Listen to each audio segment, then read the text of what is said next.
Alaikum, a very warm welcome to all future bureaucrats and brilliant minds.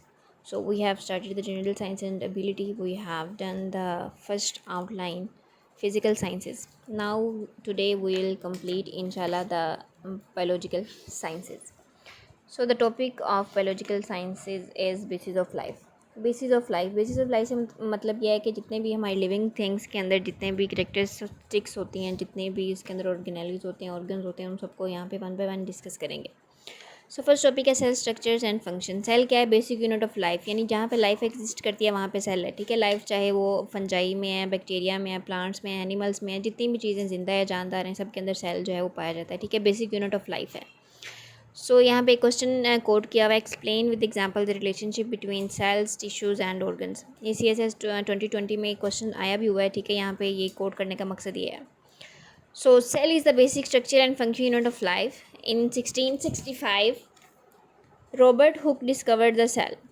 So new cells are arrive from pre existed cell. ठीक है, कि इनकी theory थी तो उन्होंने बताया कि रॉबर्ट हुक ने बताया कि न्यू सेल जो हैं वो राइज करते हैं प्री एग्जिस्टिंग सेल्स के साथ. All organisms are made up of cells. So यहाँ पे डिफरेंस लिखा हुआ है प्लांट सेल और एनिमल सेल का. Plant cell is a large and has fix rectangular shapes. ठीक है, रेक्टेंगुलर शेप में होता है, नीचे इसकी डायग्राम भी बनी हुई है. The nucleus lies on one side of the cell. एक साइड पे पाया जाता है इसका न्यूक्लियस प्लांट सेल का. The nucleus lies on one side. Mitochondria are present in fewer members. Plastids are present. Centrosomes are absent. Plastid जो है वो लाजमी पार्ट होते हैं प्लांट सेल का, यही डिफरेंस है. ठीक है, एनिमल सेल के अंदर प्लास्टिड्स एब्सेंट होते हैं जबकि प्लांट सेल में प्रेजेंट होते हैं. सेंट्रोसोम्स भी एब्सेंट होते हैं प्लांट सेल में. One large central vacuole is present. हमेशा जो है एनिमल सेल के अंदर वैक्यूल जो है पाया नहीं जाता. अगर पाया भी जाता है तो बहुत ज़्यादा छोटा उसका साइज़ होता है. लेकिन जबकि प्लांट सेल है बहुत बड़ी मकदार के अंदर वैक्यूल पाया जाता है, क्योंकि वैक्यूल के अंदर पानी में स्टोर होना होता है. प्लांट जो है आपको पता है उनकी जो 70% जितने भी फंक्शन हैं सारे वो वाटर की मौजूदगी में ही होते हैं. तो वो वैक्यूल्स के अंदर जमा होता है. ठीक है, सेंट्रल वैक्यूल बिल्कुल सेंटर में होता है और बड़ा काफ़ी साइज़ का होता है. It can produce their on food using photosynthesis. Nucleus is peripheral. आपको पता है प्लांट जो है वो अपनी खुराक खुद पैदा करते हैं फोटोसिंथेसिस के लिए. सो ये ऑटोट्रोफ्स भी इनको कहते हैं. और न्यूक्लियस जो है वो पेरिफेरल होता है, एक साइड पे होता है.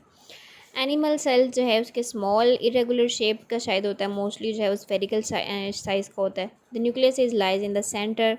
न्यूक्लियस जो है इसका बड़ा होता है. प्लांट सेल के अंदर जो है वो सबसे बड़ा वैक्यूल होता है, उसके बाद न्यूक्लियस होता है, पेरिफेरी पे पाया जाता है, जबकि प्लांट सेल के अंदर जो है वो सेंटर में और बड़े साइज़ का होता है. Cell wall is absent. Plant cell में सेल वाल प्रेजेंट होती है जबकि एनिमल सेल के अंदर सेल वाल नहीं होती. उसकी जगह क्या होती है? सेल मेम्ब्रेन होती है. The nucleus lies in the centre. Mitochondria are present in large numbers. Plastids are absents. ठीक है, एनिमल सेल्स के अंदर प्लास्टिड्स नहीं होते. इनमें से कोई भी एक आधी बात MCQs में पूछी जा सकती है या लॉन्ग क्वेश्चन भी आ सकता है. प्लांट सेल और एनिमल सेल पे डिफरेंस लिखें. Nucleus is present in the centre. अगर आप ऊपर देखें तो सबसे पहले सेल होता है. ठीक है, सेल फॉर एग्जांपल एक सेल है. फॉर एग्जांपल अगर हम लें डिफरेंट हमारी बॉडी के अंदर ऑर्गन्स हैं, ऑर्गेनेलीज हैं, तो सेल हमने कहा बेसिक यूनिट ऑफ लाइफ है. जैसे मिसाल के तौर पे आपने अगर एक दीवार बनानी है, ठीक है, तो दीवार के अंदर एक ईंट लगी हुई है. ठीक है, तो वो बाकी हम ईंटों को मिलाते जाते हैं और बाकी साथ में और भी बाकी मिक्सचर लगाते हैं. ठीक है, सीमेंट वगैरह बाकी सारी चीज़ें, तो वो वही जो ईंटें हैं मिल के पूरी दीवार बना देते हैं. इसी तरह एक सेल होता है. ठीक है, फिर डिफरेंट सेल्स आपस में मिलते हैं तो वो मसल्स बना देते हैं. ठीक है, फिर डिफरेंट मसल जो हैं आपस में मिलते हैं तो वो ऑर्गन्स बना देते हैं. फिर ऑर्गन्स डिफरेंट मिलते हैं वो ऑर्गेनेलीज बना देते हैं. जब ऑर्गेनेलीज डिफरेंट मिलती हैं तो फिर वो एक ऑर्गेनिज्म बना देते हैं, एक जानदार बन जाता है. ठीक है, बेसिक यूनिट लेकिन क्या है? सेल ही है. सो नेक्स्ट पेज पे आ जाएं. Cell wall. अब सेल वॉल का यहाँ पे टॉपिक है डिटेल से कि सेल वाल क्या होती है. अभी हमने पढ़ा कि सेल वाल किस में एब्सेंट है? एनिमल सेल के अंदर सेल वाल प्रेजेंट नहीं होती. तो यहाँ पे इसका मतलब है कि हम यहाँ पे प्लांट सेल को डिस्कस करने लगे हैं कि प्लांट सेल के अंदर सिर्फ सेल वाल पाई जाती है. तो यहाँ पे मेंशन है बैक्टीरिया के अंदर पाई जाती है. फंगल भी आपको पता है कि जब हमने 5 किंगडम सिस्टम पढ़ा है प्रीवियस क्लासेस में, तो बैक्टीरिया और फंजाई की बहुत सारी इस तरह की कैरेक्टरिस्टिक्स हैं जो प्लांट्स के साथ मिलती हैं. बैक्टीरिया की सेल वाल बनी होती है पेप्टाइडोग्लाइकन से, फंजाई की काइटन से और प्लांट्स की सेलुलोज से.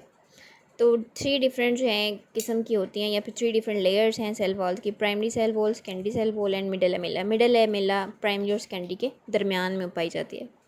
डिफरेंस है प्राइमरी और सेकेंडरी का. प्राइमरी जो है सबसे आउटर मोस्ट है. ठीक है, सेकेंडरी जो है वो इनर में होती है. इनके सेंटर के अंदर मिडल एमिला पाई जाती है. प्राइमरी सेल वॉल के अंदर हाइड्रेशन जो है वाटर 60% रेशियो में होता है और सेकेंडरी सेल वॉल के अंदर 30 से 40% होता है. सेलुलोज से मिलकर दोनों बनी होती हैं. ठीक है, 5% जो है प्रोटीन कंटेंट होता है प्राइमरी सेल वाल के अंदर और 1% होता है सेकेंडरी सेल वॉल में। Next plasma membrane. Plasma membrane जो है पाई जाती है एनिमल सेल्स के अंदर। सो ये इंपॉर्टेंट एक टॉपिक है प्लाज्मा मेम्ब्रेन, जो कि मिलके बनी है। प्रोटीन इसके अंदर होती है 60 से 80%, लिपिड्स 20 से 40% और कार्बोहाइड्रेट्स जो है वो कॉन्जुगेटेड मॉलिक्यूल्स होते हैं। ये एक मॉडल है फ्लूइड मोज़ेक मॉडल, ठीक है। तो फ्लूइड मोज़ेक मॉडल क्या कहता है कि लिपिड्स की जो 2 लेयर्स हैं, ठीक है, आपस में सैंडविच होती हैं। जैसे सैंडविच बनाते हैं तो 2 ब्रेड की लेयर्स होती हैं ना, ऊपर नीचे, और दरमियान के अंदर डिफरेंट मॉलिक्यूल्स पाए जाते हैं। हम दरमियान में जो मुख्तलिफ मसाले वगैरह, चिकन या जो भी कुछ लगाना चाहें, ठीक है। इसी तरह लिपिड्स की 2 लेयर्स होती हैं और दरमियान के अंदर बाली सारे जो हैं वो मॉलिक्यूल्स होते हैं। यहाँ पे मेंशन किया हुआ है कि प्रोटीन कहाँ पे लाई करती है, लिपिड कहाँ पे लाई करती है, ग्लाइकोलिपिड्स। ग्लाइकोलिपिड्स का क्या मतलब है कि ग्लूकोज और लिपिड्स हैं वो मिक्स हुई हुई हैं, ठीक। तो यहाँ पे डिफरेंट चीज़ें लिखी हुई हैं। तो बाद में आगे इसके कैरेक्टरिस्टिक्स हैं कि ये सिलेक्टिवली परमिएबल होती है। सिलेक्टिवली परमिएबल का मतलब है कि ये हर चीज़ को अपने अंदर से गुजरने की इजाज़त नहीं देती, बल्कि सिलेक्ट करती है चीज़ों को, ठीक है, उनको जज करती है और उसके बाद अपने अंदर से पास आउट होने की इजाज़त देती है। Provide elasticity and shape to the cell. Cell की शक्ल जो है वो ज़ाहिर है इसी से बनेगी, क्योंकि सबसे आउटर मोस्ट है ना, बाहर वाली चीज़ है, तो यही शेप देती है। जैसे हम कोई घर बनाते हैं तो घर की जो बाउंड्री वाल होती है, ये बाहर वाला स्ट्रक्चर्स होता है, दीवारें वगैरह, वही शेप देती हैं घर को, कि जो हमारा जो घर है वो किस शेप में होगा, रेक्टेंगुलर शेप में होगा, स्क्वायर में होगा, ठीक है, या फिर ऊपर मेहराब वगैरह बने होंगे। तो इसी तरह से सेल मेम्ब्रेन की भी है कि वो सबसे बाहर है, तो उसी ने शेप देनी है सेल को कि वो किस शक्ल का होगा।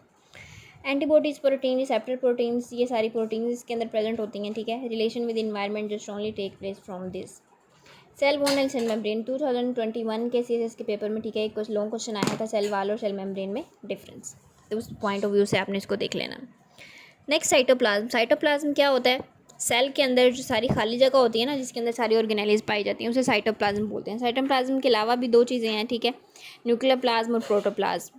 स्टूडेंट्स जो हैं इसमें कंफ्यूज हो जाते हैं। प्रोटोप्लाज्म बोलते हैं टोटल लिविंग पार्ट जो होता है किसी भी सेल का, लेकिन साइटोप्लाज्म वो होता है जो सिर्फ साइटोप्लाज्म के इर्द गिर्द होता है, ठीक है, जेली के टाइप का लिक्विड होता है ये। और न्यूक्लियर प्लाज्म जो है न्यूक्लियस के अंदर वाला लिक्विड पोर्शन जो है उसे न्यूक्लियर प्लाज्म बोलते हैं। नेक्स्ट पेज है साइक्लोसिस। साइक्लोसिस क्या है? माइक्रोफिलामेंट जो मूव करते हैं, ठीक है, उससे जो हरकत होती है ना, सेल के अंदर मूवमेंट होती है, उसे बोलते हैं साइक्लोसिस। नेक्स्ट टॉपिक है साइटोसोल और साइटोजेल। साइटोसोल क्या है कि सेल के न्यूक्लियस के हिस्से की तरफ जो है मोर विस्कस हो जाता है, ठीक है, गाढ़ा गाढ़ा सा। अभी हमने पढ़ा ना कि जेल होती है, तो वो जहाँ पे जिन हिस्सों के अंदर गाढ़ी गाढ़ी थिक होती है ना, विस्कोसिटी उसकी ज़्यादा होती है। अगर साइंटिफिक लैंग्वेज में देखें तो इसे विस्कोसिटी बोलते हैं, यानी थिकनेस ज़्यादा होती है, गाढ़ी गाढ़ी होती है, उसे बोलते हैं साइटोसोल।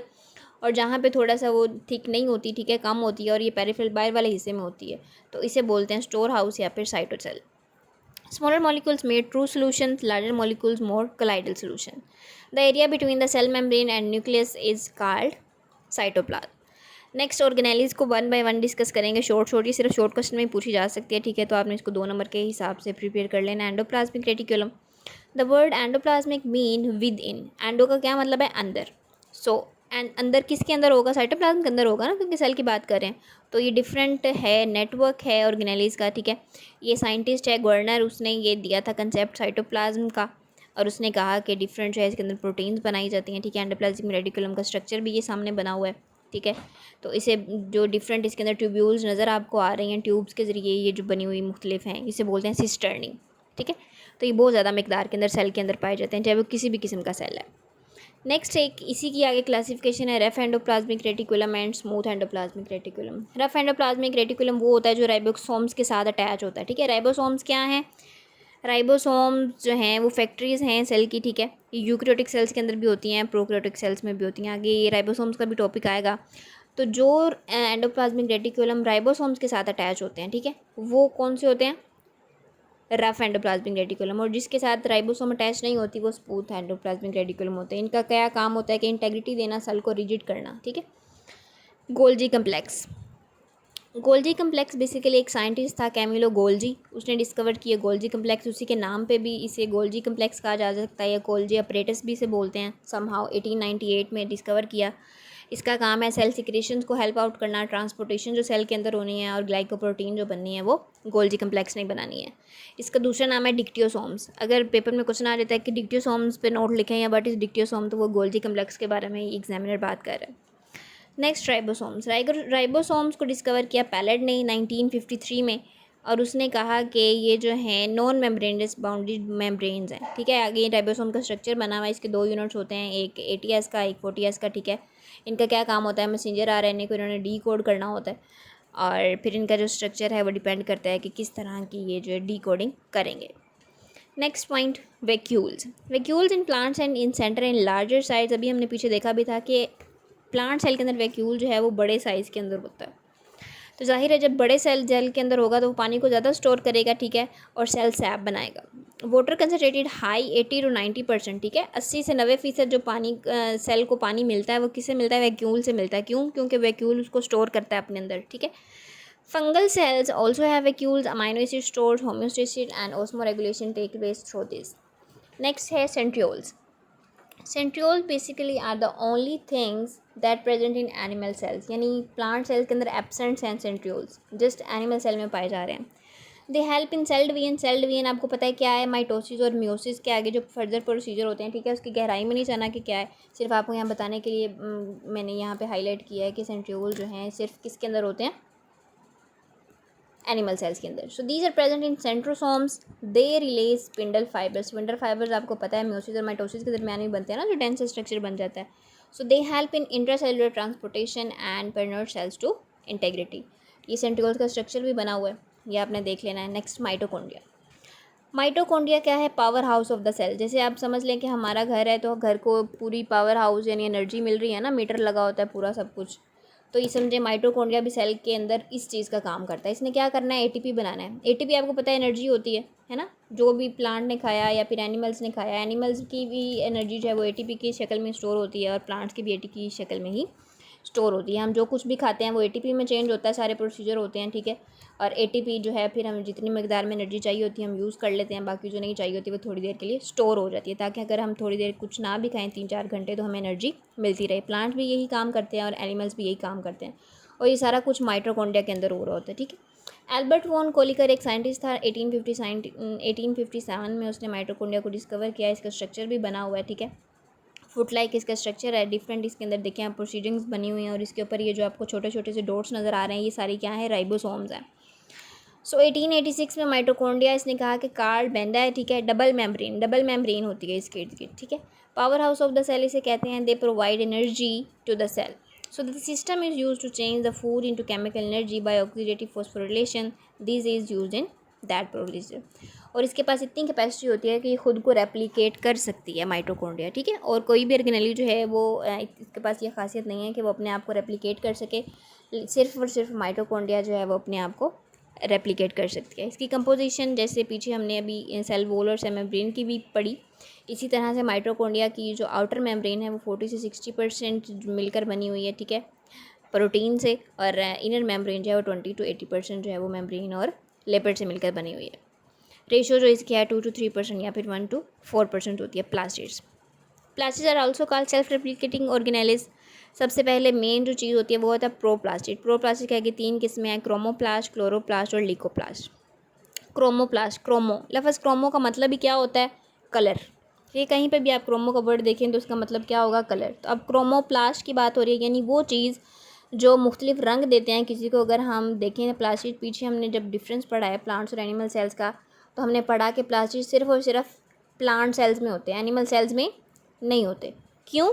क्रोमोप्लास्ट ने देना है अब कलर। इंसानों का कलर तो ग्रीन ही ना होता, तो बेसिकली जो फूलों का पत्तियों का कलर होता है और जो उसके पत्ते होते हैं उनका जो कलर होता है ग्रीन कलर, और फिर पत्तियों का तो आपको पता है डिफरेंट कलर्स होते हैं, उसके अकॉर्डिंग उसके कलर्स होते हैं, रेड, ग्रीन, येलो, कोई भी कलर हो सकता है। लेकिन जो पत्ते होते हैं उनका कलर तो हमेशा ग्रीन कलर ही होता है, ठीक है। वो डिपेंड करता है लाइट ग्रीन है, डार्क ग्रीन है, कौन सा ग्रीन है। सो उसके अकॉर्डिंग जो है वो कलर्स देना उनको, ये काम होता है किसका, क्रोमोप्लास्ट का। दूसरा है क्लोरोप्लास्ट। क्लोरोप्लास्ट क्या देगा, सिर्फ ग्रीन कलर देगा पत्तों को। और लिकोप्लास्ट क्या करता है, कलरलेस प्लास्टिड बनाता है, ठीक है, बिल्कुल कोई कलर नहीं होता। उसका काम सिर्फ क्या होता है, सेल को एनर्जी देना, प्रोटीन देना, स्टार्च देना और लिपिड्स फ्राहम करना, ठीक है। Plastids are present in plants and algal cells, algae के अंदर भी पाई जाती है, ठीक है। एल्गी आपको पता है हमेशा ग्रीन कलर की होती है या फिर ब्लू कलर की होती है, ब्लू पर्पल कलर की। तो ग्रीन कलर जहाँ पे भी है जाहिर है वो प्लास्टिड्स ने दिया है, और कौन से प्लास्टिड्स ने दिया है, क्लोरोप्लास्ट ने और क्रोमोप्लास्ट में। और ग्रीन कलर क्यों ज़रूरी है, ग्रीन कलर ज़रूरी है फोटोसेंसिस के लिए, ठीक है। अगर ग्रीन कलर नहीं होगा तो फोटोसेंसिस नहीं होगी, और अगर फोटोसेंसिस नहीं होगी तो प्लांट जो है वो अपनी फूड नहीं बना सकते, फूड नहीं बनाएंगे तो वो कोई फंक्शनिंग नहीं कर सकते, और नतीजे के तौर पर वो क्या हो जाएंगे, डीनेचर हो जाएंगे। So having its own DNA, अब जाहिर है उसने सारा ये काम करना है तो उसके पास अपना डीएनए होगा। Photosynthesis take place in plastid, photosynthesis भी सारी की सारी प्लास्टिड्स के अंदर ही होती है। तो ये प्लास्टिड का स्ट्रक्चर बना हुआ है, इसे आप देख सकते हैं। आगे इनको मैंने सारा हाईलाइट किया हुआ है, ठीक है, कि इसके कौन से पार्ट को क्या कहते हैं, तो ये आपने सिर्फ देख लेना। नेक्स्ट टॉपिक है लाइसोसोम्स। लाइसोसोम जो दो लफ्ज़ों से मिलकर बना है, लाइजो और जोम। लाइजो का मतलब होता है टूटना, स्प्लिट हो जाना, और सोम बोलते हैं, सोमा से निकला ये वर्ड बॉडी। सो लाइसोसोम्स क्या है कि break down of molecules, molecules को तोड़ना, यानी एक चीज़ है उसे दो में कन्वर्ट कर देना। These are sphere shaped sacs filled with hydrocolloic enzyme that have the capability to break down the molecules into biomolecules। तो इसका स्ट्रक्चर क्या है, इसका जो अंदर वाला सारा स्ट्रक्चर है इसे बोलते हैं ल्यूमन, और इसका साइज़ तकरीबन होता है 0.1 माइक्रोमीटर से लेके 0.6 माइक्रोमीटर तक। इसे आपने याद रखना है, एमसीक्यूज में पूछा जाता है। Lysosomes comprise of over 15 different enzymes, ठीक है, उन्होंने कहा है कि तकरीबन 50 तक हो सकते हैं एक एंजाइम के अंदर। Hydrolytic enzymes are present in which help in engulfing of molecules. इसका काम क्या क्या है, फंक्शन क्या क्या है लाइसोसोम्स के, इंटरसेलुलर डाइजेशन करता है, ठीक है, ऑटोफैगी करता है। ऑटोफैगी क्या है कि अगर किसी सेल के अंदर वो कह रहे हैं कि माइटोकॉन्ड्रिया ज़्यादा हो गया, ठीक है, तो किसी चीज़ की आपको पता है ना ज़्यादा अच्छी होती है ना कमी अच्छी होती है। तो अगर किसी सेल में माइटोकॉन्ड्रिया ज़रूरत से ज़्यादा बन गया, क्योंकि वो सेल्फ रेप्लिकेटिंग ऑर्गेनेली है ना, अपने आप को सेल्फ रेप्लिकेट कर रहा है, तो लाइसोसोम क्या करेगा कि वो उसे खा लेगा, ठीक है। जब ज़्यादा मिकदार में बन गया तो इसने क्या करना है, उसको खा लेना, इनगल्फ कर लेना। रिमूवल ऑफ डेड सेल, या फिर सेल के अंदर कोई भी इस तरह की चीज़ जो डेड हो चुकी है, ठीक है, उसे भी खा लेगा, या फिर उसकी लाइसिस करके उसे ब्रेक डाउन करके सेल से बाहर निकाल देगा, और फिर वो रिमूव हो जाएगा हमारी बॉडी से, किसी भी सूरत में रिमूव हो सकता है, ठीक है। जैसे मिसाल के तौर पर हमारे रेड ब्लड सेल्स हैं, ठीक है, वो जो है 3 महीने का उसका टाइम होता है, और वो उसके बाद जो है वो डेड हो जाते हैं, फिर नए रेड ब्लड सेल्स बन जाते हैं। ये तो सारा समझ लीजिए रेड ब्लड सेल्स भी सेल्स है ना, तो इनके अंदर भी ये सारी ऑर्गेनेलीज पाई जाती हैं, और फिर ये जो है इससे करते हैं। रोल इन मेटामॉर्फोसिस, मेटामॉर्फोसिस क्या है, जैसे फ्रॉग होता है, ठीक है, पहले वो क्या लार्वा होता है, ठीक है, लार्वा के बाद उसकी कोई और शक्ल बन जाती है, ऐसे ही जैसे तितली होती है, ठीक है, तितली पहले वो अंडा होता है, अंडे से वो ज़रा सा उसका स्ट्रक्चर बनता है, फिर वो थोड़ा सा लार्वा बनता है, उसके बाद हल्के हल्के उसके पर निकलते हैं, फिर वो तितली बनती है। सो इसके अंदर ये यूज़ होता है। हेल्प इन फर्टिलाइजेशन, फर्टिलाइजेशन के अंदर काम देता है, ठीक है। रोल इन ऑस्टियोजेनेसिस, ऑस्टियोजेनेसिस क्या है कि जो हमारे बोन सेल्स बनते हैं, हड्डियों के सेल्स होते हैं, ठीक है, उसमें भी हेल्प आउट करता है, क्योंकि उसने एक चीज़ को दो चीज़ों में तोड़ना है ना, तो उसमें हेल्प आउट करता है। Autolysis in cartilage and bone tissues, इन सब में हेल्प करता है। तो ये साइंटिस्ट थे हायर्स्ट एंड कॉर्नर, इन्होंने इसको डिस्कवर किया था लाइसोसोम्स को, ठीक है, और ये सारा फिर उसने बताया। नेक्स्ट फैगोसाइटोसिस में हेल्प अप करते हैं। फैगोसाइटोसिस हमने कहा कि अगर सॉलिड को करेंगे इनगल्फ तो फैगोसाइटोसिस, और अगर पानी वाली चीज़ों को, लिक्विड वाली चीज़ों को करेंगे तो वो पाइनोसाइटोसिस हो जाएगी। ड्यूरिंग स्टार्वेशन फ्लाइक्सम्स are active and form the protein molecules. So मेल फंक्शनिंग क्या है, ठीक है, इसकी कमी की वजह से बहुत ज़्यादा रीजन हो सकते हैं, ठीक है। अगर हमारी बॉडी में खुदा ना खास्ता लाइसोसोम्स की कमी हो जाए, तो लाइसोसोम्स कहाँ पे पाए जा रहे हैं, सेल्स में। तो सेल्स के अंदर अगर लाइसोसोम की मिकदार कम हो गई है तो फिर क्या होगा जी, पैम्परन्स डिजीज़ हो सकती है, ठीक है। इसका क्या मतलब है कि हम जब कोई भी खुराक खाएंगे उसके अंदर ग्लूकोज अगर है तो वो हम डाइजेस्ट ही नहीं कर सकते, ठीक है, ये इस बीमारी का मतलब ये है। दूसरी क्या बीमारी हो सकती है जी, blistering and peeling of layers of epidermis, जो हमारी स्किन की बिल्कुल आउटर वाली सील है, ठीक है, इसके ऊपर से ऐसे जैसे छाले छाले से बन जाते हैं, ठीक है, वैसे हो जाएगी, या फिर हमारी स्किन जो है वो उतरने लग जाएगी।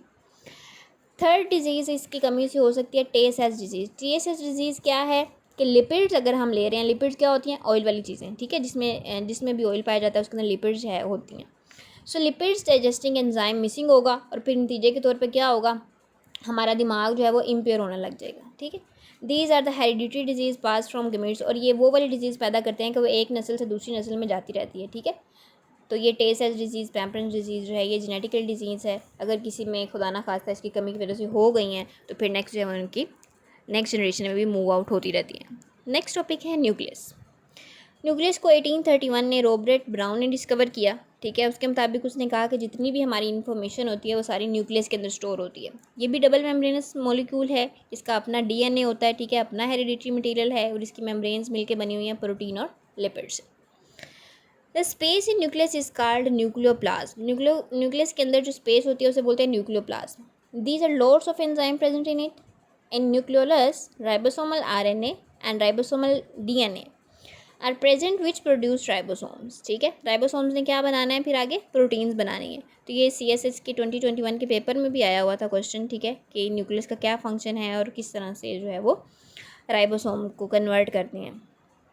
या फिर उन्होंने कहा था what do you understand by DNA और RNA. So DNA is a nucleic acid.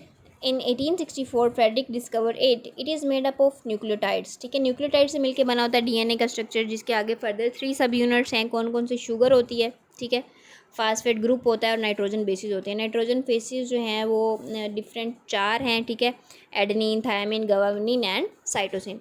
यही सारी जो बेसिस हैं आरएनए के अंदर भी पाई जाती हैं, लेकिन उसके अंदर जो है वो थायमिन की जगह पे यूरासिल होती है। DNA has double standard structure. Replication model इसका सेमी कंजर्वेटिव मॉडल है, ठीक है, एक्सेप्टेबल है। तो जिसके मुताबिक क्या है, ए जो है वो जी के साथ पेयर बनाती है, ठीक है, ए जो है वो टी के साथ पेयर बनाती है, हमेशा डबल पेयर होता है इनका। और सी साइटोसिन जो है वो हमेशा गवानिन के साथ बनाती है बॉन्डिंग, उनके दरमियान ट्रिपल बॉन्ड होता है। ठीक है, ए और जी को हम कलेक्टिवली प्यूराइंस बोलते हैं और टी और सी को हम कलेक्टिवली पिरिमिडाइंस बोलते हैं। मैसेंजर आरएनए, ट्रांसफॉर्मर आरएनए और आरएनए। ठीक है, आरएनए जो है वो सिंगल स्टैंडर्ड है, डीएनए डबल स्टैंडर्ड था। ठीक है, और यहाँ पे डिफरेंस सिर्फ ये है कि थायमिन की जगह पे यूरासिल होती है बेस, और आगे इसकी फर्दर 3 जो है कैटेगरीज है, messenger RNA, transformer RNA and ribosomal RNA. Messenger RNA का काम होता है ट्रांसक्रिप्शन करना, ठीक है, और ट्रांसफॉर्मर आरएनए का काम होता है ट्रांसलेशन करना, और एंड पे राइबोसोमल आरएनए का काम होता है राइबोसोम बनाना, यानी कि प्रोटीन बनाना। सो डीएनए से मैसेंजर आरएनए आगे प्रोसीजर लेकर आया और फिर नतीजे के तौर पे प्रोटीन बन गई। Cell structure and difference between animal cell and plant cell, ये CSS 2018 के पेपर में क्वेश्चन आया हुआ है। यहाँ पे ये इसलिए लिखा हुआ है, ठीक है, नीचे लिखा भी हुआ है फिर सेल स्ट्रक्चर और difference between animal cell and plant cell. और इसके साथ साथ मैंने प्लांट सेल और बैक्टीरियल सेल के अंदर भी डिफरेंस लिख दिया है, वो आपने देख लेना है। ये CSS 2023 के पेपर में आया था, ठीक। और आपको मैंने बताया कि हमेशा जो है जनरल एबिलिटी का जो क्वेश्चन के पेपर्स हैं वो हमेशा 2-2 नंबर के, 3-3 नंबर के ही क्वेश्चन आते हैं, हमेशा पार्ट्स में आते हैं, कभी भी लॉन्ग क्वेश्चन 8 नंबर का नहीं आता। तो आपने उसके अकॉर्डिंग ही सारे ये प्रिपेयर करने हैं, ठीक है। नेक्स्ट जो हमारी आउटलाइन है बायोलॉजिकल साइंसेस के अंदर ही, वो स्टार्ट हो गई बायोमोलिक्यूल्स। बायोमोलिक्यूल्स क्या हैं, अगर आप इन लफ्ज़ पे गौर करें, बायोमोलिक्यूल्स, बायो का मतलब लाइफ और मोलिक्यूल्स यानी जो लाइफ के एग्जिस्टेंस के लिए ज़रूरी है मोलिक्यूल्स, उनको 1 बाय 1 डिस्कस करेंगे, ठीक है। वो आपको पता ही है कि क्या है जो हमारी ज़रूरी हैं रिप्रोडक्शन के लिए, ग्रोथ के लिए, मेंटेनेंस के लिए, ठीक है, जिसके अंदर कार्बोहाइड्रेट्स, लिपिड्स, ये सारी चीज़ें शामिल हैं। So they range from solid molecules to complex molecules, ठीक है। प्राइमरी सेकेंडरी हो सकते हैं protein, carbohydrates, nucleic acids, lipids, ये सारी चीज़ें, ठीक है। Biomolecules, so these are help in carry out biological distances. सो आपको पता है कि टोटल जो है 92 नेचुरली अकरिंग एलिमेंट्स हैं अर्थ के अंदर, ठीक है, जिसके अंदर से 16 जो हैं बायो एलिमेंट्स हैं या फिर बायोमोलिक्यूल्स भी आप उन्हें कह सकते हैं। फर्स्ट वन जो हम करेंगे वो है कार्बोहाइड्रेट्स। कार्बोहाइड्रेट्स आपको पता है कब बनते हैं प्लांट्स के अंदर, जब कार्बन डाइऑक्साइड प्रेजेंट होती है और साथ में वाटर, और फिर जब सूरज की सनलाइट पड़ती है क्लोरोफिल के ऊपर, पत्तों के ऊपर, तो नतीजे के तौर पे क्या बनता है, कार्बोहाइड्रेट का मॉलिक्यूल C6H12O6 + 6 कार्बन। ये आपको फोटोसिंथेसिस का रिएक्शन है। तो हमेशा जो है कार्बोहाइड्रेट्स जो हैं डिपेंड करते हैं ऑर्गेनिक कंपाउंड्स पर। ऑर्गेनिक कंपाउंड्स कौन कौन से होते हैं, कार्बन, हाइड्रोजन एंड ऑक्सीजन। जहाँ पे भी ऑर्गेनिक चीज़ की बात होगी इसका मतलब है कि वहाँ पे कार्बन, हाइड्रोजन और ऑक्सीजन की बात हो रही है, ठीक है। हमेशा जो है वो हाइड्रोजन डबल अमाउंट में होती है, ठीक है, कार्बन और हाइड्रोजन ऑक्सीजन जो है वो सिंगल अमाउंट में, यानी इनकी रेशो होती है 1:2:1। प्राइमरी सोर्स और एनर्जी है, ठीक है, कार्बोहाइड्रेट्स। जितने भी लिविंग थिंग्स हैं, चाहे प्लांट्स हैं, एनिमल्स हैं, प्राइमरी सोर्स है एनर्जी का carbohydrate. More abundantly present in our earth, हमारी जो ज़मीन है उसके अंदर भी सबसे ज़्यादा जो है वो कार्बोहाइड्रेट ही पाया जाता है, बायोमोलिक्यूल्स। इसके आगे फर्दर 2 कैटेगरीज हैं, सिंपल एंड कम्प्लेक्स। सिंपल वो होते हैं जो छोटे छोटे यूनिट से मिलकर बने हुए हैं, लाइक मोनोसेक्राइड्स और डाइसेक्राइड्स। और कम्प्लेक्स वाले जो हैं वो ज़्यादा सारे शुगर्स, फॉस्फेट मिलकर बनते हैं, लाइक उनको कहते हैं पॉलीसेक्राइड्स। मोनोसेक्राइड्स वो हैं जो सिर्फ एक यूनिट से मिलकर बने हुए हैं, ठीक है। These are the simplest form of carbohydrates consisting of simple sugar molecules. Fundamental building blocks of more complex carbohydrates, यहाँ पे नीचे एक स्ट्रक्चर बना हुआ है ग्लिसरॉल्डिहाइड का, राइबोज शुगर का और ग्लूकोज का। इतने आपने एज इट इज़ जो है वो लर्न कर लेना। इनका फार्मूला, स्ट्रक्चर फार्मूला भी लिखा हुआ है और एम्पिरिकल फार्मूला भी लिखा हुआ है। नेक्स्ट ये यहाँ पे डिफरेंस लिखा हुआ है ग्लूकोज और फ्रक्टोज का, ये भी सम टाइम क्वेश्चन पूछ लेता है एग्जामिनर। ग्लूकोज को ब्लड शुगर भी बोलते हैं, ठीक है। It is crucial energy source of cells found in bread, fruits and plants, different चीज़ों के अंदर पाया जाता है। So it is key component of many carbohydrates that break down for energy. नीचे इसका स्ट्रक्चर बना हुआ है, इसके अंदर एल्डिहाइड ग्रुप होता है और बिग एनर्जी का सोर्स है। फ्रुक्टोज और ग्लूकोज का इंपेरिकल फार्मूला सेम है, स्ट्रक्चरल फार्मूला में ये डिफरेंस है कि ग्लूकोज के अंदर एल्डिहाइड ग्रुप होता है और फ्रक्टोज में कीटोज ग्रुप होता है। Fructose common found in fruits के अंदर होता है, हनी के अंदर पाया जाता है, ठीक है। तो इसका क्या काम है, सक्रोज को बनाना, ठीक है। It's metabolise in the liver and use for energy. Excess fructose can be committed not glucose stores and fat, ठीक है। ये स्टोर भी हो सकती है बाद में हमारी बॉडी के लिए। नेक्स्ट है डाइसेक्राइड। डाइसेक्राइड लफ्ज़ सीड इंडिकेट कर रहा है, डाई का मतलब होता है दो। तो डाइसेक्राइड का मतलब है कि जब दो शुगर्स आपस में मिलेंगी तो वो नया मॉलिक्यूल बना देंगी, और जो जिससे वो मिलेंगी, ठीक है, जिस लिंक करेंगी दो शुगर्स आपस में, उसको बोलते हैं ग्लाइकोसाइडिक बॉन्ड, ठीक है। फॉर एग्जांपल लैक्टोज, सक्रोज और माल्टोज जो हैं, ये सारी डाइसेक्राइड्स हैं, दो यूनिट्स आपस में मिलते हैं तो बनते हैं, ठीक है। लैक्टोज बनती है ग्लूकोज और ग्लैक्टोज के मिलने से, सक्रोज बनती है ग्लूकोज और फ्रक्टोज के मिलने से, माल्टोज बनती है ग्लूकोज के दो मॉलिक्यूल जब आपस में मिले तब बनती है। ये सारा इसका लिखा हुआ है कि किन किन चीज़ों में पाई जाती है। मिल्क शुगर में पाई जाती है, ठीक है, शुगर कैन में पाई जाती है, गन्ने में, मिल्क के अंदर। तो ये सारी चीज़ें आपने यहाँ से पढ़ लेनी है जनरली। नेक्स्ट पेज पे आएँ तो यहाँ पे टॉपिक है पॉलीसेक्राइड्स। सो पॉलीसेक्राइड्स बेसिकली क्या है, these are large carbohydrates compose of multiple monosaccharides. Poly का मतलब क्या है कि बहुत सारे यूनिट्स आप मिलेंगे तो फिर जो मॉलिक्यूल बनाएंगे वो पॉलीसेक्राइड्स होंगे। जैसे कि starch, glycogen and cellulose. Starch किन किन चीज़ों के अंदर पाई जाती है, ठीक है, अमाइलोज के अंदर पाई जाती है, ठीक है, ग्लूकोज के अंदर पाई जाती है। सो यहाँ पे ये चीज़ें बड़ी बड़ी मिलके बनाते हैं। ग्लाइकोजन जो है ये हाईली ब्रांच्ड होती है, रैपिड मोबिलाइजेशन करती है और स्टोरेज के लिए भी यूज़ होती है। लिवर सेल्स में होती है मोस्टली ग्लाइकोजन, क्योंकि इसने ग्लूकोज को तोड़ना होता है और स्टार्च को। सेलुलोज जो है ये सेल मेम्ब्रेन बनाती है, सेल वाल बनाती है प्लांट्स के अंदर। ये भी हमने पढ़ा भी था फर्स्ट पॉइंट में। और इसका क्या काम है कि डाइजेशन के अंदर हेल्प आउट करना और प्लांट सेल्स को सपोर्ट करना, ताकि उनका स्ट्रक्चरल यूनिट जो है वो मोस्ट स्ट्रॉन्गली अपहेल्ड रहे। Lipids, these are non-molar molecules that are insoluble in water. They're soluble in non-polar organic solvents like ether, alcohol, ठीक है। इसका मतलब क्या है, वो कह रहे हैं कि लिपिड्स हैं वो पानी के अंदर हल नहीं होते। तो लिपिड्स कौन कौन से होते हैं, जितनी भी ऑयल्स वाली फैट्स वाली चीज़ें होती हैं वो सारी क्या हैं, लिपिड्स। तो जाहिर है पानी के अंदर हल नहीं ना होता ऑयल, तो इससे आपने ये बात याद रखनी है। सिर्फ अपने जैसे मॉलिक्यूल्स के अंदर हल होती है, बाकी किसी चीज़ के अंदर हल नहीं होते। They can store double amount of energy. Double amount of energy होती है जी इसके अंदर, ठीक है। जैसे हम कोई ऑयल वाली चीज़ खा लें तो कैसे वजनी वजनी से हमें फील होता है ना, वो जल्दी डाइजेस्ट भी नहीं होता और फिर डबल एनर्जी भी होती है उसके अंदर, ठीक है। एक्सोस्केलेटन हम कहते हैं मतलब मोटा हो रहा है, तो इसी वजह से होता है, फैट्स जो है वो इकट्ठे हो जाते हैं फिर, क्योंकि वो ज़्यादा जो है डाइजेस्ट भी नहीं हो पाते। तो एसेंशियल पार्ट है सेलुलर मेम्ब्रेन का, एक्सोस्केलेटन ऑफ सेल्स का। तो आपने अक्सर इंसेक्ट देखा होगा, जैसे आप कॉकरोच वगैरह देख लें या कोई और चीज़ देख लें, उनकी एपिडर्मिस के अंदर सेल नहीं ना जाता, पानी अंदर नहीं जाता पानी। जैसे अगर हम अपनी स्किन ही देख लें, नहा के आएँ तो पानी के ऊपर ऊपर कतरे कतरे बन जाते हैं, वो हमारे जिस्म के अंदर तो नहीं पानी चला जाता। क्यों? क्योंकि हमारी भी जो एनिमल सेल्स की, हम भी एनिमल्स ही है ना, इंसान भी सोशल एनिमल है। तो हमारी जो बिल्कुल आउटर मोस्ट लेयर है वो किससे मिलके बनी है, सेल मेम्ब्रेन से। तो सेल मेम्ब्रेन की जो है बना स्ट्रक्चर है वो प्रोटीन और लिपिड से मिलके बना है। तो लिपिड्स का क्या काम है, वो ऑयली होती है नेचर में, तो अपने अंदर से पानी को गुजरने नहीं देती, इसलिए हमारी स्किन के ऊपर भी कतरे कतरे बन जाते हैं जब पानी आए, ठीक है। इसी तरह अगर आप कॉकरोच को देखें या किसी और चीज़ को देखें, आप उसके ऊपर पानी डालें तो पानी ठहरेगा ही नहीं, उनके जिस्म पे तो कतरे कतरे भी नहीं बनेंगे, ठीक है। बस आपने पानी डाला तो वो नीचे चला जाएगा। ऐसा क्यों होता है? क्योंकि उनकी जो स्किन होती है बाहर वाली, वो किससे मिलकर बनी हुई है, लिपिड से मिलकर बनी हुई है, ठीक है। बहुत सारे फ्रूट्स की भी जो लेयर्स हैं बाहर वाली, वो भी बनी होती हैं इसी से ही, ठीक है। तो इनका क्या काम है कि वो पानी को अब्जॉर्ब नहीं करती। डिफरेंट इसकी आगे कायम है, साइल ग्लिसरॉल है, वैक्सीज है, ठीक है। डिफरेंट वैक्सीज के अंदर भी यूज़ होते हैं लिपिड्स, फोस्फोलिपिड्स हैं, स्पिंगोलिपिड्स हैं, ग्लाइकोलिपिड्स एंड टर्पिनोइड्स, ये सारी इसके एग्जांपल्स हैं। अब अगर हम बात करें फ़ैट्स की, ठीक है, फ़ैट्स किससे मिलकर बनते हैं, एसाइल ग्लिसरॉल। नीचे इसका फॉर्मूला लिखा हुआ है कि अगर अल्कोहल और एसिटिक एसिड को हम ऐड कर दें तो नतीजे के तौर पे ईस्टर बन जाएगा, जो कि क्या होगा, एसाइल ग्लिसरॉल, और साथ में पानी बनेगा।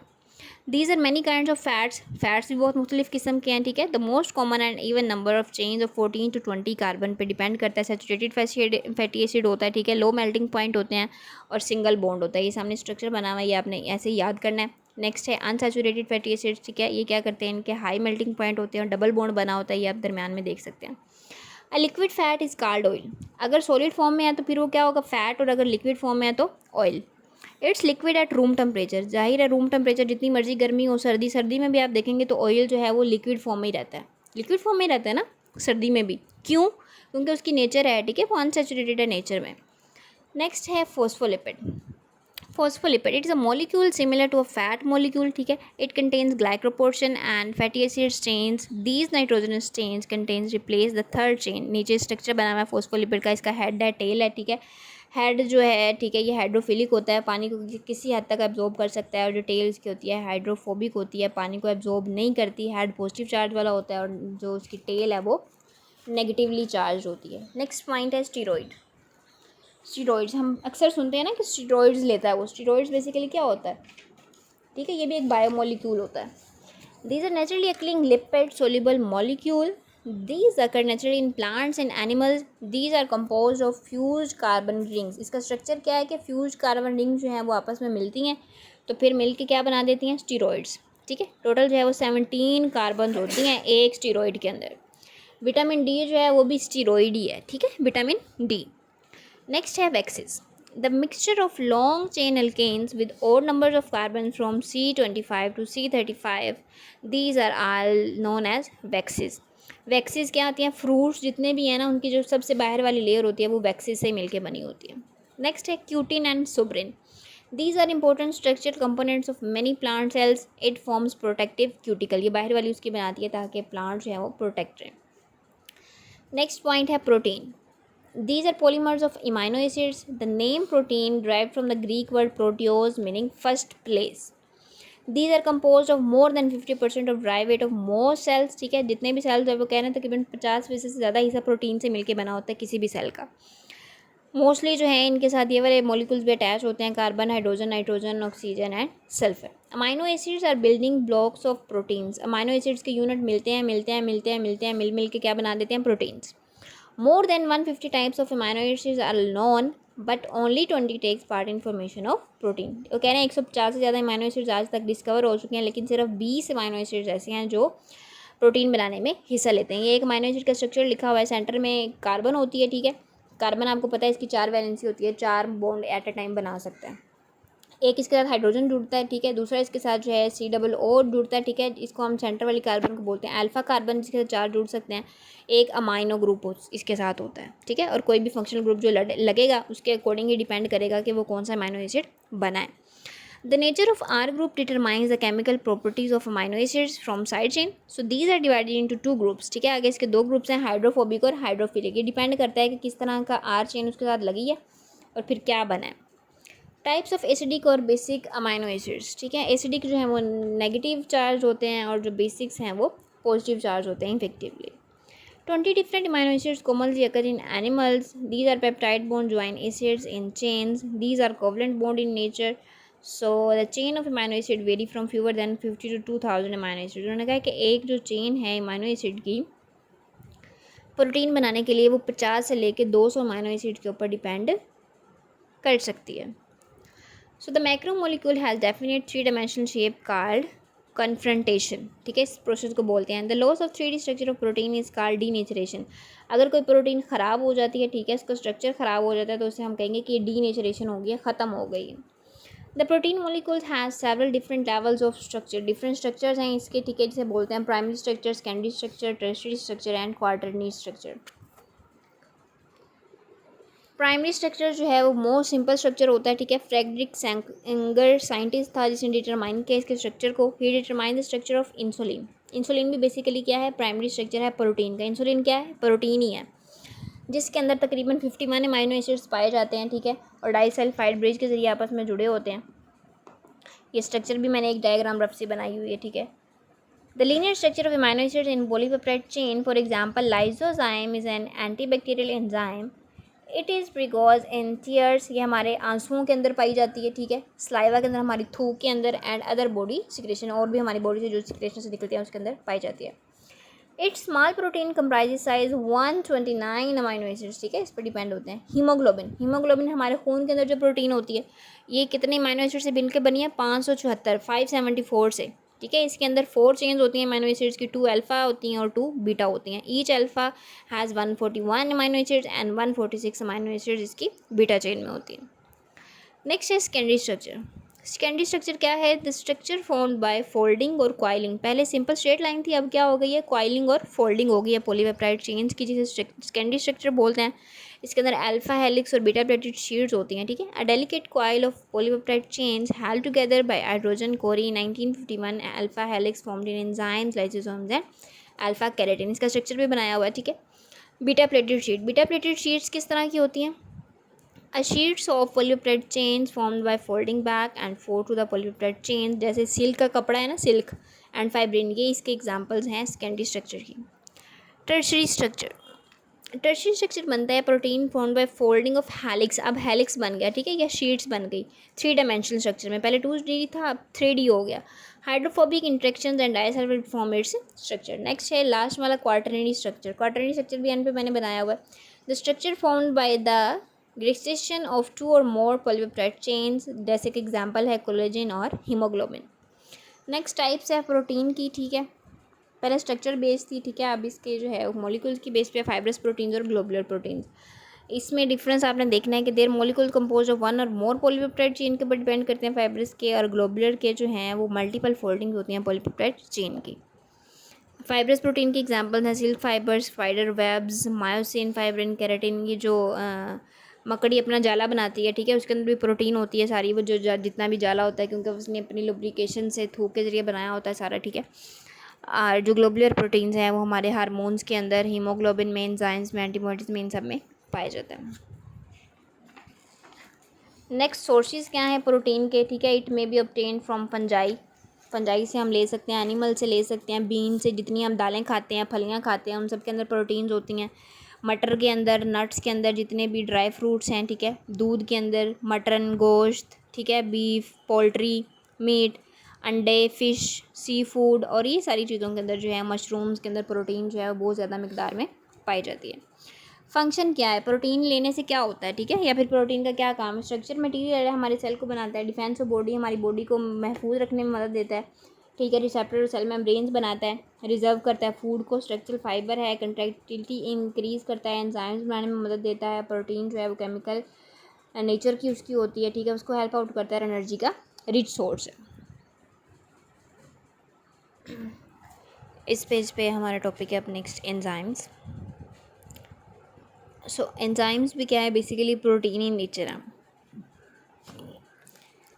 Enzymes act as a specific molecules called substrate and modified separate called product, ठीक है। किसी चीज़ के साथ अटैच होता है वो उसका सबस्ट्रेट होता है, और बाद में प्रोसीजर होने के बाद, अटैचमेंट होने के बाद जो चीज़ बनती है उसे बोलते हैं प्रोडक्ट।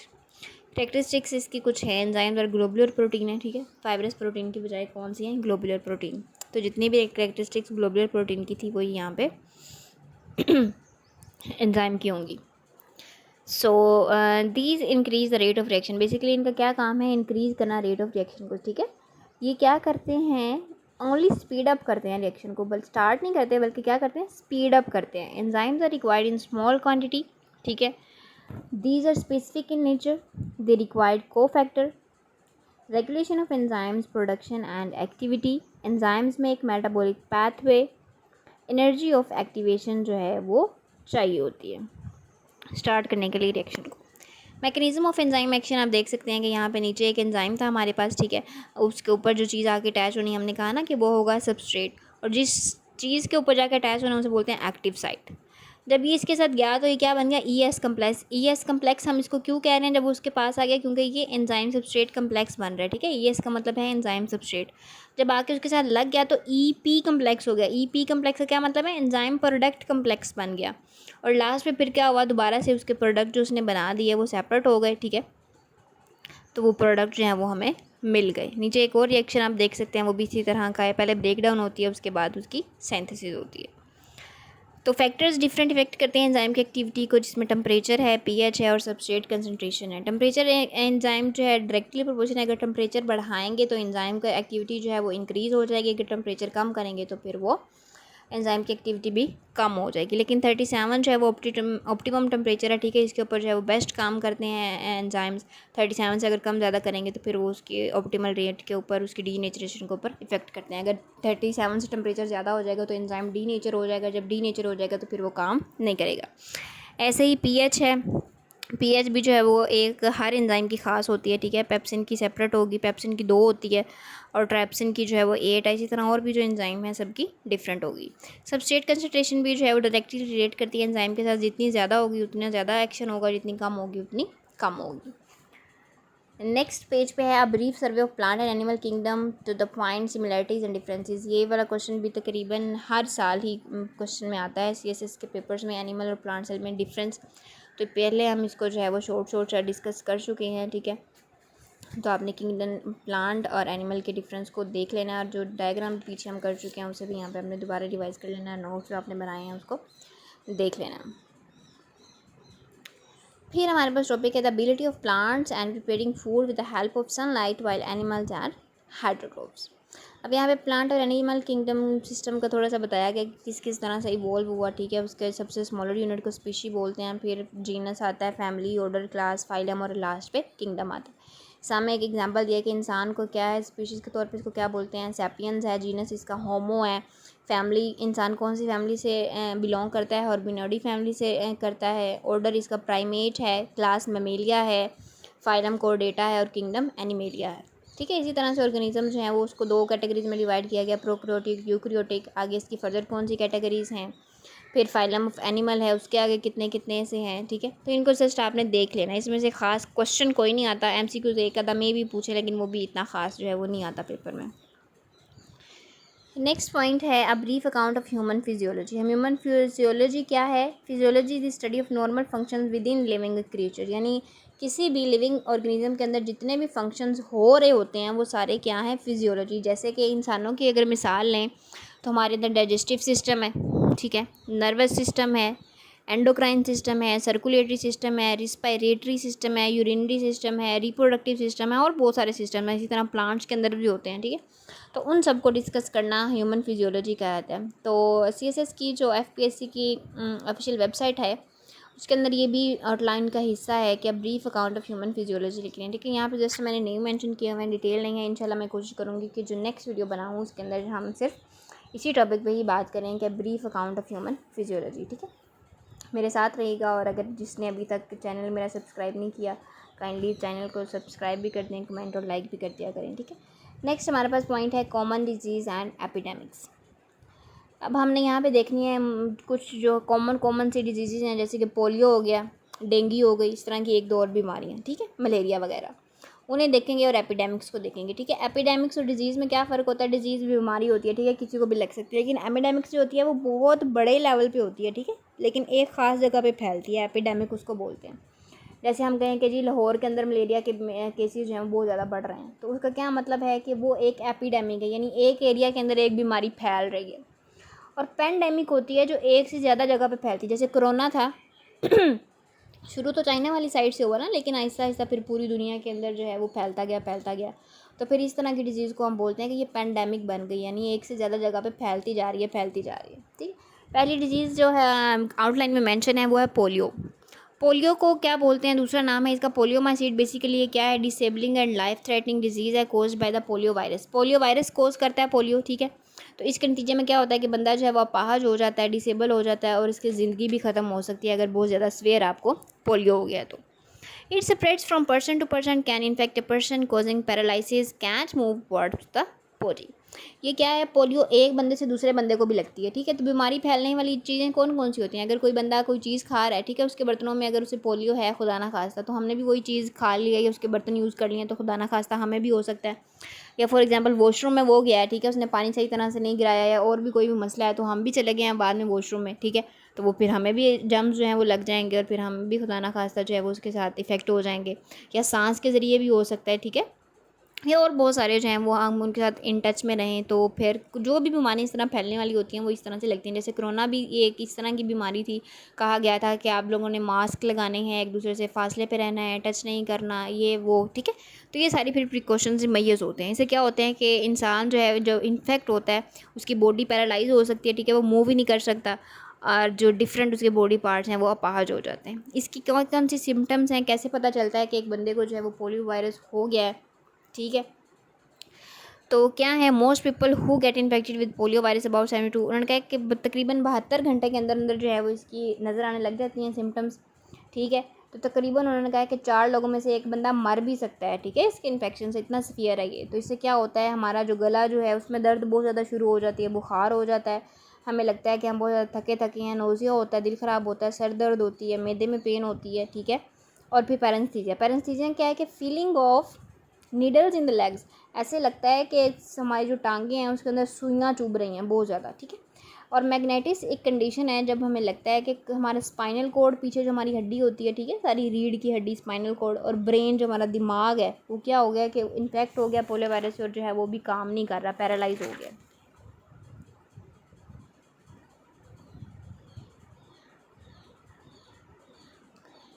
नेक्स्ट है पैरालिसिस, इसी से ही पोलियो से रेलिवेंट है। पैरालिसिस क्या मतलब होता है, अपाहज हो जाना, ठीक है। Can't move body parts of weakness in the arms, हमारे बाजू कमज़ोर होने लग जाते हैं, टांगें भी, कि कभी कभी कुछ लोग इस तरह के होते हैं कि उनकी पूरी एक साइड पे पोलियो होता है, ठीक है, उनका बाजू भी कमज़ोर हो जाता है, टांग भी कमज़ोर हो जाती है। और तकरीबन उन्होंने कहा है कि ये 200 में से एक शख्स को हो सकती है पोलियो।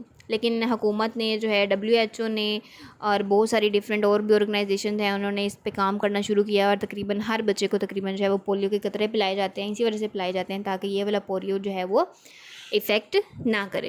ट्रांसमिशन है, polio virus only infects people, it enters body through the mouth, spreads through contact with the faeces of any infected person, droplets from a sneeze, ठीक है। कोई बंदा जो इन्फेक्टेड है वो अगर हमारे मुंह के आगे खांसी कर दे, छींक मार दे, ठीक है, तो उसके जम्स जो है वो हम तक आ जाएंगे, खुदा ना खास्ता अगर इसे इस तरह का कोई वायरस है या कोई डिजीज़ है तो वो हमें भी लग सकती है। या अगर कोई बच्चे हैं, ठीक है, वो आपस में खेल रहे हैं, किसी एक बच्चे ने अपना खिलौना मुंह में डाला, ठीक है, उसके जम्स उस खिलौने के ऊपर आ गए ना, तो ऐसे खेलते खेलते किसी दूसरे बच्चे ने पकड़ लिया, उसे हाथ लगा लिया या उससे मुंह में लगा लिया, तो उसके अंदर भी जो है फिर वो चला गया वायरस। नेक्स्ट, इसकी हम एहतियात किस तरह से कर सकते हैं, किस तरह बचा जा सकता है। There are 2 types of vaccines लगती हैं, 2 किस्म की होती हैं। इनएक्टिवेटेड पोलियो वायरसिन, ठीक है, IPV बोलते हैं उसे, और ओरल पोलियो वायरसिस वैक्सीन जिसे OPV बोलते हैं, ठीक है। IPV जो है ये यूज़ करते थे अमेरिका वाले 2000 तक, ठीक है। और ये जो OPV है ये तकरीबन पूरी दुनिया के अंदर ज़्यादा यही यूज़ होती है, OPV, ठीक है। इससे क्या होता है कि हमारी बॉडी के अंदर पहले से एंटीबॉडीज़ बना दी जाती हैं जब हमें वैक्सीन लगती है या फिर हमें कतरे पिलाए जाते हैं। तो अगर खुदा ना खास्ता पोलियो के चांसेस हों भी तो फिर हमारी बॉडी के अंदर पोलियो नहीं होता। नेक्स्ट है दूसरी डिजीज़, डायरिया। डायरिया क्या होता है कि बहुत ज़्यादा लूज़ मोशंस लगते हैं, ठीक है, और वॉमिटिंग होती है एक दिन के अंदर, ठीक है। एक दिन से अगर 3 दफ़ा, अगर एक दिन में हमने 3 से ज़्यादा दफ़ा जो है वो वॉशरूम चले गए हैं, ठीक है, बड़ा वॉशरूम किया, स्टूल हमने पासिस किए हैं, तो इस कंडीशन को बोलते हैं कि हमें डायरिया हो गया, ठीक है। एक्यूट डायरिया, बहुत मतलब लोग होते हैं जिन्हें शदीद डायरिया हो जाता है। वो क्या होता है कि कॉमन प्रॉब्लम है, यूजुअली अबाउट 1 और 2 डे, 1-2 दिन के लिए जो है बहुत ज़्यादा उनको पेचेस लग जाते हैं, but it may last longer, ठीक है। हो सकता है सिर्फ 1 या 2 दिन के लिए हो, लेकिन ज़्यादा दिन के लिए भी हो सकते हैं। It goes away to on. इसकी वजह क्या है, ये भी एक बैक्टीरिया की वजह से होती है, ठीक है। कोई बैक्टीरिया, अगर हमने कोई पानी इस तरह का पी लिया या खुदा ना खास्ता पानी में बैक्टीरिया था वो हमने खा लिया, या किसी खाने में था वो बैक्टीरिया, तो नतीजे के तौर पे हमारा क्या हो गया, पेट ख़राब हो गया और फिर हमें ये हो गया। Viruses such as flu, norovirus and rota virus. Rota virus is most common cause of acute diarrhoea in children, ज़्यादातर बच्चों में होता है, ठीक है। Parasites which are tiny organism focus in contaminated food और वाटर। मेडिसिन इसके लिए क्या यूज़ करते हैं, एंटीबायोटिक्स यूज़ करते हैं, ठीक है, या कैंसर ड्रग्स यूज़ करते हैं। एंटासिड्स यूज़ किए जाते हैं, कंटेन मैग्नीशियम जिसके अंदर ज़्यादा मिकदार में होती है ताकि वो इसको ठीक कर सकें। An example of lactose intolerance, जिन बच्चों का फिर आपको पता है पेट ख़राब होता है, वो लैक्टोज को भी डाइजेस्ट नहीं कर सकते, और लैक्टोज किसके अंदर होती है, दूध के अंदर होती है, तो फिर वो बच्चों जो है उनको दूध भी सूट नहीं कर रहा होता। अक्सर माएँ शिकायत करती है ना कि दूध पीने से ही जो है बच्चे का पेट ख़राब हो गया, हालांकि ऐसा नहीं होता, उसका रीज़न कोई और होता है, लेकिन बाद में लैक्टोज जो है वो डाइजेस्ट नहीं हो पा रही होती, तो फिर नतीजे के तौर पे जो है वो डायरिया हो जाता है। Diseases that affect stomach, small intestine, or colon, such as Crohn's disease, problems with how colon function, such as irritable bowel syndrome. ठीक है, ट्रीटमेंट इसका क्या है? डिहाइड्रेशन है, पानी ज़्यादा से ज़्यादा दिया जाता है क्योंकि जाहिर है वाटर स्टूल पास हो रहा है, बार बार वॉशरूम जाएंगे तो पानी की कमी हो जाती है। एंटी डायरियल मेडिकेशन, एंटीबायोटिक्स दी जाती हैं और डाइट का कहा जाता है कि ख्याल रखें। तीसरी बीमारी है मलेरिया। मलेरिया आपको पता है कि मच्छर के काटने की वजह से होती है। ये भी एक लाइफ थ्रेटनिंग डिजीज़ है। It's typically transmit through the bite of an infected female anopheles mosquito. ठीक है, ये वाला मच्छर का नाम है एनोफिलीज, फीमेल एनोफिलीज। ये काटता है तो मलेरिया हो जाता है। Infected mosquitoes can Plasmodium parasite. When this mosquito bites you, the parasite is released into your blood stream. हमारे खून के अंदर भी सारा प्लाज्मोडियम आ जाता है। When the parasites are inside your body, they travel to the, तो हमारे जिगर तक जाना शुरू कर, क्योंकि हमारे खून में शामिल हो गया ना प्लाज्मोडियम। तो खून हमारे कहाँ पे बनता है? जिगर में बनता है। तो वो जिगर पे जाएगा और जिगर पे जाकर अटैक करना शुरू कर देगा। तो जैसे ही कुछ दिन गुजरेंगे तो हमारा जो है खून की कमी होने लग जाएगी और तकरीबन 48 से 72 घंटों के अंदर अंदर क्या होगा? हमारे रेड ब्लड सेल जो है वो ख़त्म होना शुरू हो जाएंगे और फिर ज़्यादा से ज़्यादा जो है वो बर्श हमें बनते रहे। तो हमारे जिस्म के ऊपर भी सारे लाल लाल धब्बे बनना शुरू हो जाएंगे और 2-3 दिनों के अंदर जो है वो इसकी रिज़ल्ट की सीवियर जो है निकलने लग जाती हैं। मलेरिया भी एक बंदे से दूसरे बंदे को लग सकता है। ठीक है, ऑर्गन ट्रांसप्लांट अगर हमने कराया तब लग सकता है। ठीक है, ट्रांसफ्यूजन कराई है यानी ब्लड दिया है फिर भी हो सकता है, या फिर अगर हमने किसी ऐसे बंदे की नीडल या फिर सुई या फिर टीका वगैरह सिरिंज जो है वो यूज़ कर लिया है तो भी हमें दूसरे बंदे से मलेरिया होने के चांसेस हो सकते हैं। अब कुछ सिम्टम्स हैं कि अगर मलेरिया हो गया है तो क्या क्या हमें नज़र आ सकती हैं, कि क्या क्या अलामतें हैं उसकी। हाई फीवर, बहुत तेज़ बुखार हो जाता है। प्रोफ्यूज स्वेटिंग, पसीना आता है बहुत ज़्यादा। सर दर्द, ठीक है, सर्दी लगती है बहुत ज़्यादा। नोज़िया, दिल ख़राब होता है, उल्टी आती है, पेट में दर्द होती है। ठीक है, डायरिया भी हो सकता है। एनीमिया, खून की कमी हो जाती है। मसल पेन्स होती हैं। कोमा में भी खुदा ना खास्ता बंदा जा सकता है और ब्लडी स्टूल्स भी आते हैं। ब्लडी स्टूल्स का मतलब है कि जब बड़ा वॉशरूम करते हैं तो उसके साथ भी ब्लड आने लग जाता है। एहतियाती तदबीर हम क्या क्या कर सकते हैं? अपनी स्किन को हमें कवर करना चाहिए ताकि मच्छर हमें ना काट सके। ठीक है, पैंट्स पहननी चाहिए लंबी और लॉन्ग स्लीव शर्ट्स पहननी चाहिए जिसके पूरे बाजू हों। तो हम क्या कर सकते हैं? कोई ना कोई इस तरह का लोशन यूज़ कर सकते हैं कि हम अपने जिस्म पे लगा लें ताकि कोई मच्छर हमें ना काट सके। ठीक है, स्प्रे कर सकते हैं डीट की अपने आसपास में, अपने घर में। और हम जो है मच्छरदानी के अंदर सोना चाहिए। यही इसकी कुछ एहतियाती तदबीर हैं कि जो हम जिससे बचा जा सकता है। अगली बीमारी है हेपेटाइटिस। हेपेटाइटिस बेसिकली क्या है कि हमारा जिगर जो है वो सूज जाता है या फिर जिगर पे जो सूजन हो जाती है, inflammatory condition of liver, it's known as hepatitis. Hepatitis एक वायरल इन्फेक्शन है। ठीक है, ये भी वायरल इन्फेक्शन है, एक बंदे से दूसरे बंदे को लगता है। ठीक है, इसके बहुत सारी वजूहात हो सकती हैं कि एंटी इम्यून सिस्टम हेपेटाइटिस का लग सकता है। ठीक है, सेकेंडरी रिजल्ट है मेडिकेशन का। बहुत लोग जो हैं वो ज़्यादा मेडिकेशन अगर यूज़ करें तो फिर भी हेपेटाइटिस के चांसेस हो सकते हैं। कोई बंदा ड्रग्स यूज़ करता है, ठीक है, टॉक्सिन यूज़ करता है या अल्कोहल लेता है ज़्यादा मिकदार में, तो उससे भी हेपेटाइटिस के चांसेस हो सकते हैं। Autoimmune hepatitis is a disease that occurs when your body makes antibodies against your liver tissues. Liver is located in the right upper area of your abdomen. It postures many critical functions that affect metabolism. Bile production जो है वो कम होने लग जाती है। ठीक है, जब किसी बंदे को हेपेटाइटिस हो गया। Filtering of toxins from your body इसका काम है। ठीक है, ये सारे किसके काम लिखे हुए हैं कि जिगर क्या क्या काम करता है। स्टोरेज करता है ग्लाइकोजन को, क्लोटिंग फैक्टर्स को करता है, इन्हेंस करता है। नेक्स्ट, अब हेपेटाइटिस की कुछ किस्में हैं। ठीक है, आपने सुना होगा कि इस बंदे को हेपेटाइटिस ए है, इसे हेपेटाइटिस बी है, इसे सी है, डी है। तो अभी हम देखेंगे कि क्या क्या है। ठीक है, कितनी इसकी टोटल किस्में हैं? 5, ए बी सी डी और ई। ए वाला जो है हेपेटाइटिस, ये कैसे फैलता है जी? कंटेमिनेटेड फूड या वाटर से। ठीक, एहतियाती तदबीर क्या है कि हम जो है गुड लें, हाइजीन लें और वैक्सीन भी लगवाएं हेपेटाइटिस की। इलाज इसका क्या है? इसका कोई ट्रीटमेंट नहीं है। अगर किसी बंदे को हेपेटाइटिस ए हो गया तो इसका कोई इलाज नहीं है। अब आते हैं हेपेटाइटिस बी पे। ये लगता है कि जी ये ब्लड से लग सकता है। ठीक है, इन्फेक्टेड ब्लड जो बंदा है हम उसके कंटेक्ट में आए हैं तो लग सकता है। इसका हमें एहतियाती तदबीर करना चाहिए, अपने ब्लड की स्क्रीनिंग करवानी चाहिए और फिर गुड जो है वो हाइजीन लेना चाहिए और वैक्सीन लगवानी चाहिए। और हेपेटाइटिस बी का इलाज क्या होता है कि हम अल्फा इंफिरोन लेते हैं या फिर बैक्टीरियल इंटरफेरोन लेते हैं, यानी इसकी दवाई है। और फिर हेपेटाइटिस सी जो है ये भी ब्लड ट्रांसमिशन से लगता है। ठीक है, हम किसी भी बंदे के ब्लड के साथ कंटेक्ट में आए हैं तो वो फिर हमें लग सकता है और जो है इससे भी बचा जा सकता है। और डायरेक्ट एक्टिंग एंटीवायरल ड्रग्स लिए जाते हैं वे हेपेटाइटिस सी के इलाज में। हेपेटाइटिस डी जो है ये भी इन्फेक्टेड ब्लड से लगता है, ठीक है, या फिर हेपेटाइटिस बी वैक्सीन से लगता है, और इसके भी सेम एहतियाती तदाबीर हैं, और इसके लिए भी दवाई होती है इंटरफेरोन। और जो हेपेटाइटिस ई है ये खाने वाली चीज़ों से लगता है, ठीक है, हमने कोई जो है इस तरह की चीज़, जिस बंदे को हेपेटाइटिस था उसने कोई चीज़ बनाई पकाई, ठीक है, तो उसके बाद अंदर जम्स थे सारे, ठीक है, तो उसने ट्रांसफ़र कर दिए फूड के अंदर, हमने वही फूड खा ली तो वो जम्स हमारे अंदर आ गए, नतीजे के तौर पे हमें क्या हो गया, हेपेटाइटिस हो गया। इसका भी कोई इलाज नहीं है ना, हेपेटाइटिस ए का कोई इलाज है ना ही हेपेटाइटिस ई का कोई इलाज है। तो जिन बंदों को फिर सवेयर हेपेटाइटिस हो जाता है, खुदा ना खास्ता उनकी मौत भी हो सकती है, क्योंकि जाहिर है वो हमारे लीवर पे इफेक्ट कर रहा है, तो लीवर खून नहीं बनाएगा, नतीजे के तौर पे बंदा मर भी सकता है। अगली बीमारी है dengue. Dengue fever is a disease cause by a family of virus transmitted by Aedes aegypti. ये भी मच्छर के काटने से होता है, लेकिन यहाँ पे मच्छर का क्या नाम है, Aedes aegypti. Which can zebra like, ठीक है, ये किस तरह का होता है मच्छर, जेब्रा लाइक काले रंग का होता है, ठीक है, ऊपर वाइट वाइट कलर के डॉट्स बने होते हैं, या फिर जेब्रा की तरह के डिज़ाइन बना होता है। It's mostly cause is 7 in Punjab. Mostly जो है डेंगी पंजाब के अंदर होता है, जैसे हम पाकिस्तान में रहते हैं तो पंजाब के अंदर।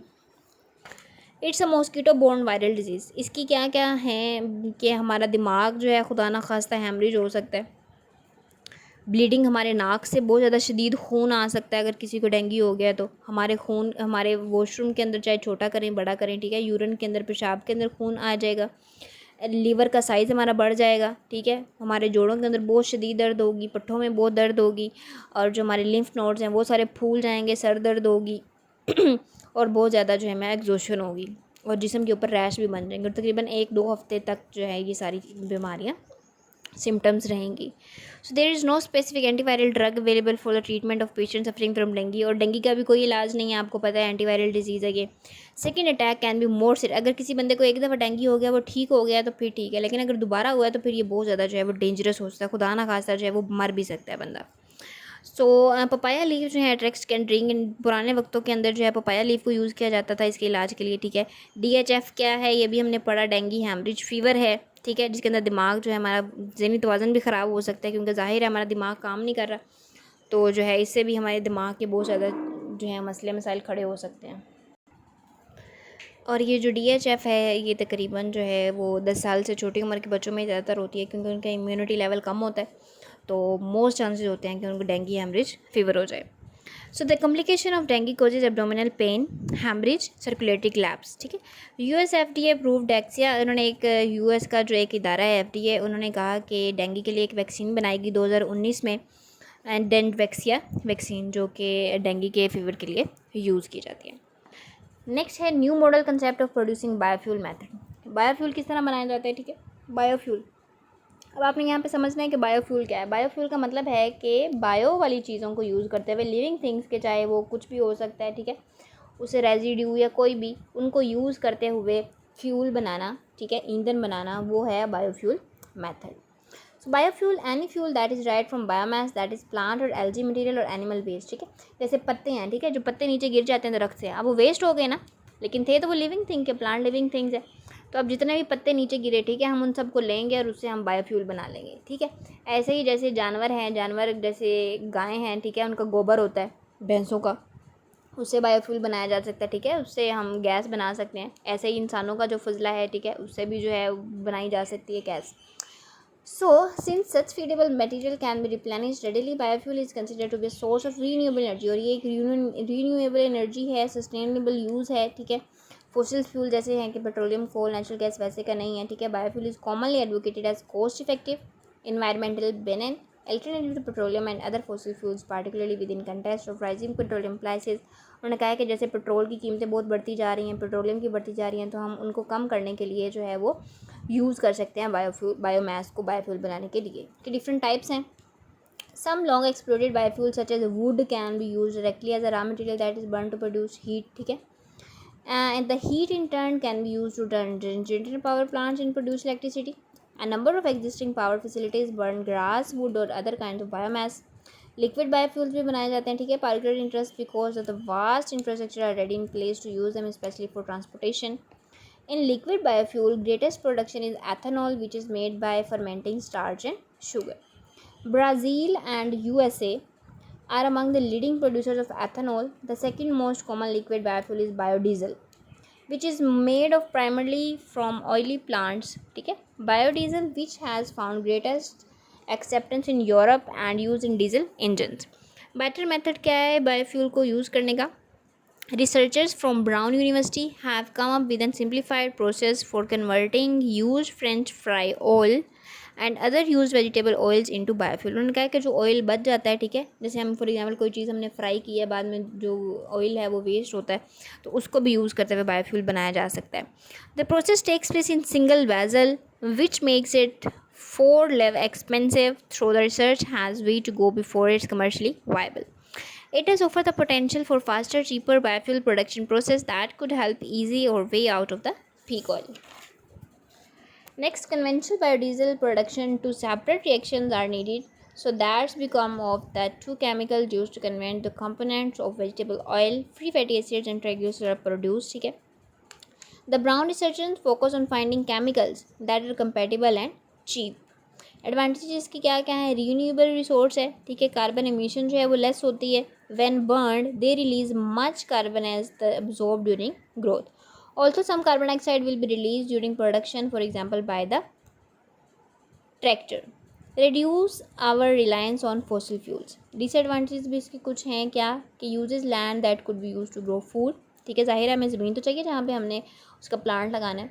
Needs a lot of labour, ठीक है, लेबर भी हमें चाहिए सब चीज़ें करने के लिए. Bioethanol cantt B use in cars without modifying the engine, ठीक है. बायोएथेनॉल बाहर के मुल्कों में तो यूज़ की जा रही है पेट्रोल की जगह पे, ठीक है, गाड़ियों वगैरह में, लेकिन पाकिस्तान में अगर हम चाहते हैं कि हम इंजन्स में बायोएथेनॉल को यूज़ करें तो फिर हमें उसको भी मॉडिफाई करना पड़ेगा, वरना हमें इसे दोबारा से चेंज करना पड़ेगा लिक्विड फॉर्म में, और फिर जो है दोबारा हमें सारी मेहनत दोबारा से करनी पड़ेगी.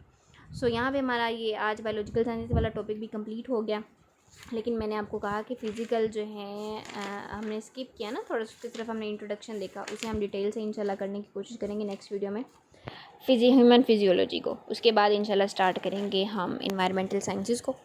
सो नेक्स्ट वीडियो में हम मिलेंगे इंशाल्लाह ह्यूमन फिजियोलॉजी के साथ. तो जिसने अभी तक मेरा चैनल सब्सक्राइब नहीं किया the competitive scholar, so kindly उसको सब्सक्राइब कर दें, कमेंट भी कर दिया करें और फॉलो भी कर दें. और मिलते हैं इंशाल्लाह नेक्स्ट वीडियो में. तब तक के लिए अल्लाह हाफिज़.